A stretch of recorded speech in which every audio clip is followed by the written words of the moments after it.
And so with that, I want to talk about two of the things that I think Congress can do to help us address both of those problems. The first is on social trust, and the Vice President touched on this just a minute ago. People commit fraud against our programs because it is relatively easy. And one of the reasons that it is easy is that the punishments associated with much of the fraud are relatively low. We have seen what can happen in America when you really vigorously enforce the laws. Just take the last year and a half in this country. Violent crime is at an all-time low, and that's for two reasons. Number one, thanks to President Trump and Stephen Miller and others in the administration, the border is sealed and the criminals are not coming here anymore. And number two, thanks to Todd Blanche and the men and women at the Justice Department, we are vigorously enforcing our criminal laws and making sure that people who commit crimes suffer the consequences. That has to be true for the fraudsters.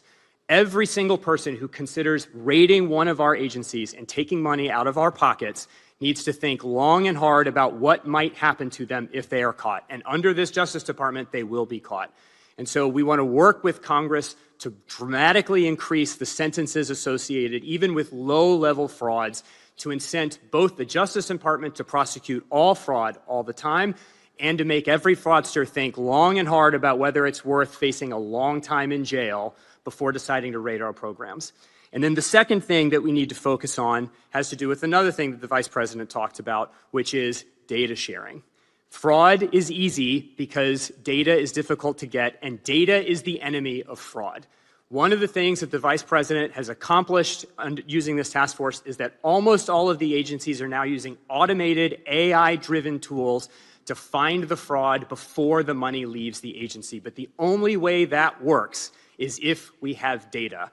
And right now, data sharing is difficult, and for a lot of our programs like SNAP, which is an incredibly important program that we want to protect in this country, like the Vice President was just explaining, states don't have to share data with us in order to participate in the program. Data sharing should be a requirement for participating in these programs because that will unleash the power of American AI ingenuity and innovation in these agencies to stop the fraud before it happens. Because once it goes out the door, it's very difficult to get back. The pay and chase doesn't work. And so the way you stop fraud is you keep Americans' hard-earned money in the agencies unless it's going to someone who actually needs it.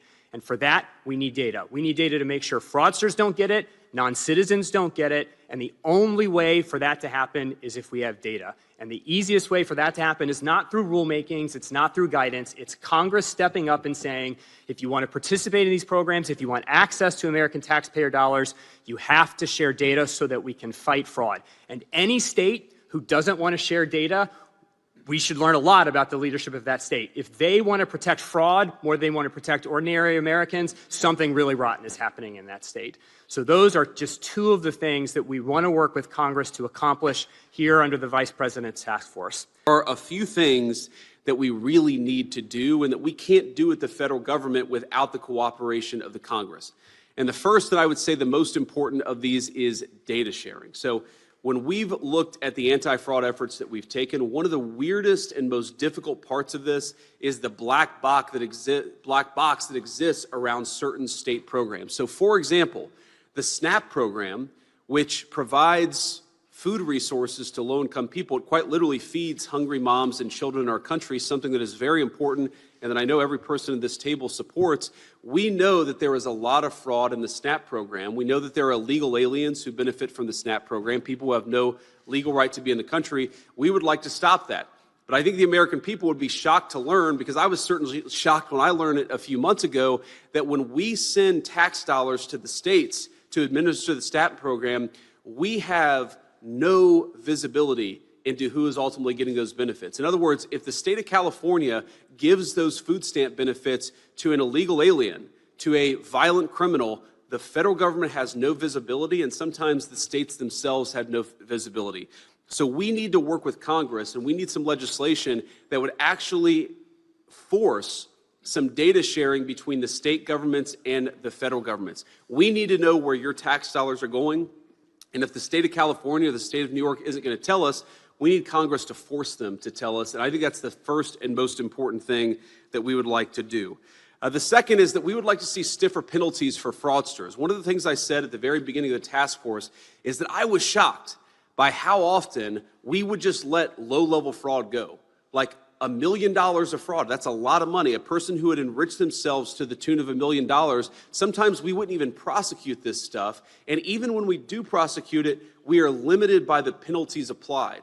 The most important thing that we can do in prosecuting fraud is to make sure that the people who engage in fraud actually suffer some real penalties. And so we would love to work with all of you and see some stiffer penalties for the people that we're successfully prosecuting. We are throwing a lot of people behind bars, but we're limited by in some ways, by the statutes that exist. We'd like to change those statutes and actually make it harder for people to commit fraud and make sure that when they do commit fraud, they go to jail, and they go to jail for a long time.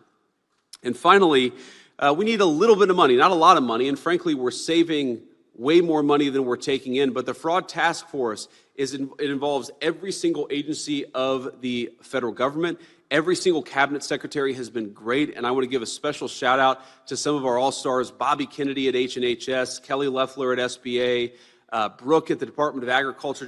We've really had a whole of government. Our soon-to-be new Attorney General, Todd Blanche, has just been amazing to work with, and I know other people will say more about that. But we need a little bit of resources, because while we're saving the American people billions and billions of dollars and we're not spending very much, we need a little bit more appropriated to expand this fraud effort. I think we'll save even more money in the process. It's the sort of investment that, unlike most of the money you guys spend, it never comes back to D.C. Every dollar you give us comes back at least 5 or 10-fold. So it's a good investment, and it's the sort of thing that we need to see happen. But without further ado, I want to kick it over to our amazing co-chair of the task force, Andrew Ferguson.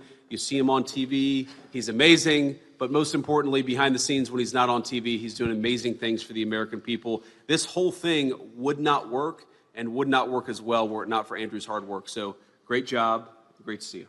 Thank you. We have been able to identify $230 billion of fraud just since the Fraud Task Force was set up. And that's frankly by conservatively estimating it.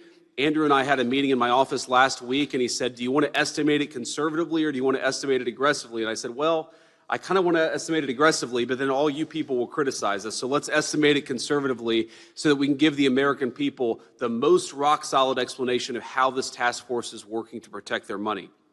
We've been able to stop $56 billion in fraudulent payments that would have otherwise gone to fraudsters rather than to the people who need them. And in the process, we've saved, obviously, the American people a lot of money.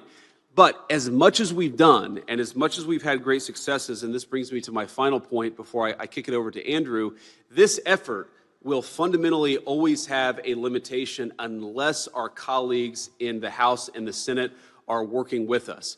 We don't want the next administration, whoever, God forbid, you're going to have President El Sayed in 3 years. We don't want him to undo all the incredible work that we've been doing when we've been taking out the fraudsters and saving the American people money. And in order to make this really work, we need our colleagues in Congress to really codify some of this stuff, to make sure that it becomes law.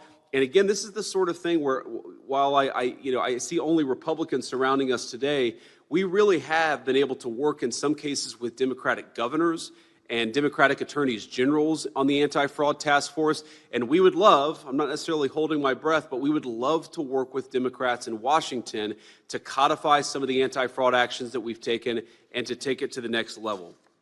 There are a few things. If you like this video, then like, share and subscribe to Mirror Now.